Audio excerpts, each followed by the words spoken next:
swimmer currently shows front crawl with lateral breathing, but you may notice the arm strokes and body position losing structure over distances of 15 meters or so. First, look at the head position.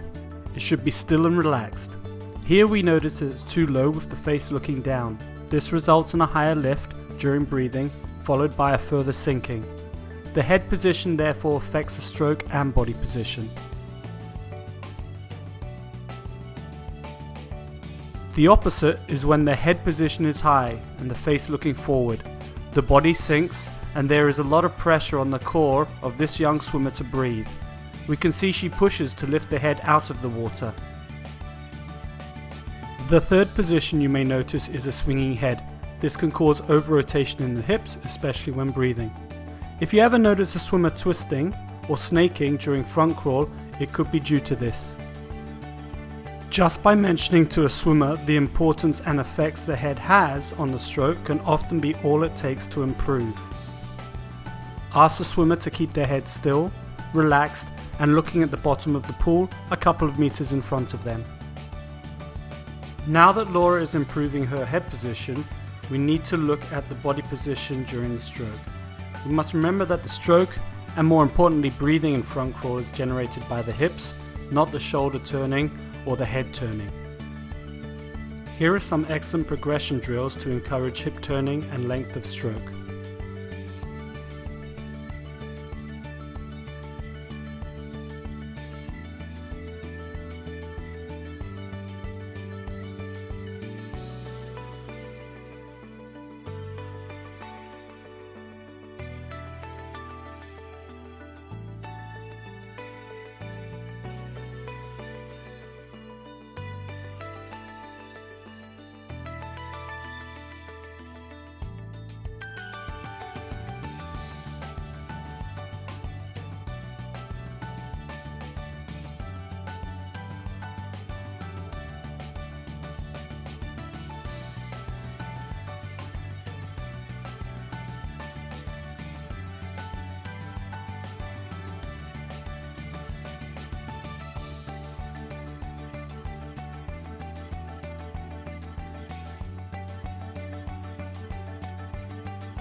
When revisiting those 4 drills of the progression, also try swimming 2 strokes per arm or even 3 or 4.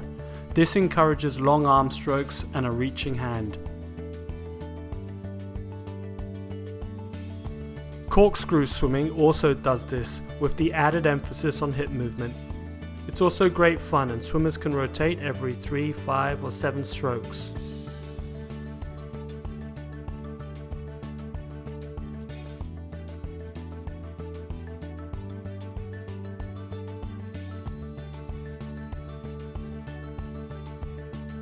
To look at the stroke in more detail, we have a more advanced swimmer demonstrating.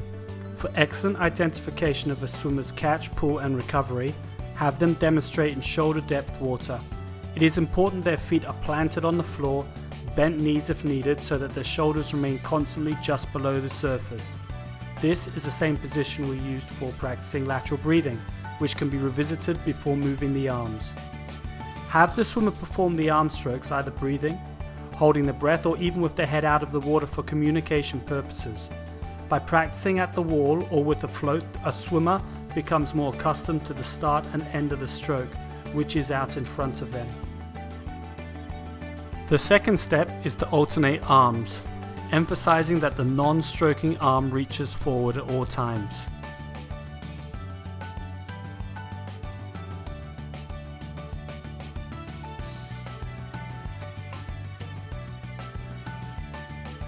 Under the water, we notice that Flora bends her elbow at the beginning of the stroke and pushes the water back. This is generally called the pull of the stroke and the bit which moves the swimmer forward. However, getting the most out of a swimmer's stroke is vital. Looking closer, we can see that the catch, or the beginning of the pool, is when the hand and forearm face back. In this case, it is here.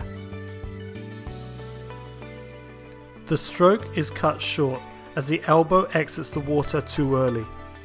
In this case, Flora's stroke length is about 80 centimeters. To create the longest, most effective stroke, the hand must reach forward and catch far earlier and further in front, hence the importance of stretching the recovery arm forward. During the pull, the hand and forearm push the water back. Note there is no bent wrist, as the propulsion is the hand and the forearm. During this example, by pausing at the end, Flora finishes the stroke and increases her stroke length to around 120 centimeters. By having the swimmer isolating this action and performing it slowly, they can feel the full movement. The recovery should be instigated by the elbow rather than the hand, in a relaxed motion. Flora's recovery is a little tense here due to the hips remaining still for this practice.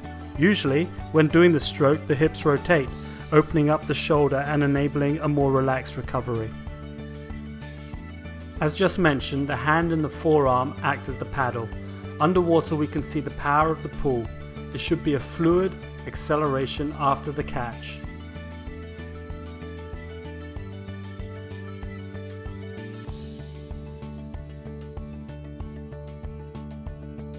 By standing behind the swimmer, we can feel the effect of the pull. Encourage a stronger and more powerful finish, and always remind them to end the stroke.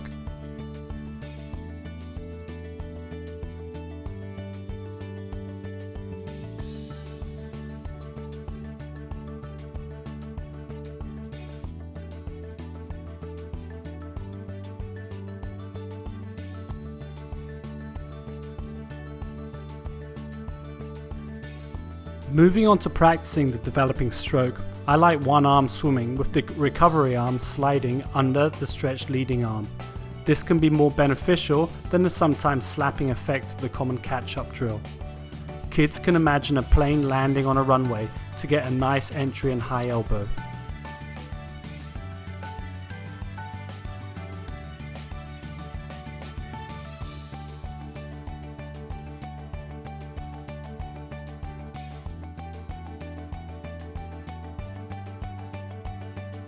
The single arm drill can be progressed to both arms, still maintaining a leading hand.